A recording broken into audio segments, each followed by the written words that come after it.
Hello বন্ধুরা, তোমরা সবাই কেমন আছো? আজকের ভিডিওতে আমি তোমাদের দেখাবো কিভাবে ইউটিউবে শর্ট ভিডিও আপলোড করবে সঠিক নিয়মে। আর তুমি যদি সঠিকভাবে ভিডিও আপলোড দাও তাহলে তোমার ভিডিও ভাইরাল হওয়ার চান্স অনেক বেড়ে যায়। তো চলো বেশি দেরি না করে কাজটি দেখে নেই। প্রথমে ইউটিউব অ্যাপ্লিকেশনটি ওপেন করে নেব। নিচের প্লাস চিহ্নতে ক্লিক করব। এরপর ঠিক এরকম ইন্টারফেস দেখতে পাবো। এখান থেকে ভিডিও অপশানে ক্লিক করব। এখান থেকে যে ভিডিওটি আপলোড দিতে চাই সেই ভিডিওটি নিয়ে নেব। নিচে নেক্সট অপশানে ক্লিক করব। আবারও নেক্সটে ক্লিক করব। এরপর ঠিক এরকম ইন্টারফেস দেখতে পাবো। এরপর টাইটেলে ক্লিক করে ভিডিও অনুযায়ী টাইটেল লিখে নেব। আর এখানে 3টে হ্যাশট্যাগ দিয়ে দেবো। তোমরা তোমাদের ভিডিও অনুযায়ী এখানে হ্যাশট্যাগ বসাবে। এরপর ওপরে পেন্সিল আইকনে ক্লিক করে এখান থেকে একটি থাম্বনেল সিলেক্ট করে নেব। আর এখানে ভিজিবিলিটিটা সবসময় আনলিস্ট করে রাখবে। এরপর আপলোড শর্টে ক্লিক করব। এরপর সি ভিডিওতে ক্লিক করব।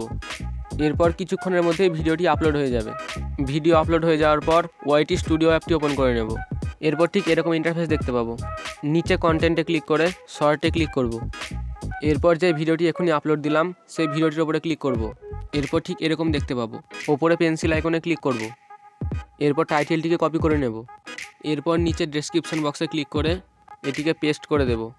এরপর এখানে ক্লিক করব। এটিকে অফ রাখবো। এরপর অ্যাড ট্যাগসে ক্লিক করে এখান থেকে 2-3টে ট্যাগস দিয়ে দেব। এরপর ক্যাটাগরিতে ক্লিক করে এখান থেকে ভিডিও অনুযায়ী ক্যাটাগরি সিলেক্ট করে নেব। এরপর এখানে ক্লিক করব। এরপর ভিজিবিলিটিতে ক্লিক করে পাবলিশ সিলেক্ট করে নেব। এখানে ক্লিক করব। ওপরে সেভে ক্লিক করব। একটু লোডিং নেওয়ার পর সেভ হয়ে যাবে। তো আজকের ভিডিওতে আমরা দেখলাম কিভাবে ইউটিউবে শর্ট ভিডিও আপলোড দিতে হয়। এরকমভাবে ভিডিও আপলোড দিলে তোমার ভিডিও ভাইরাল হওয়ার চান্স অনেক বেড়ে যাবে।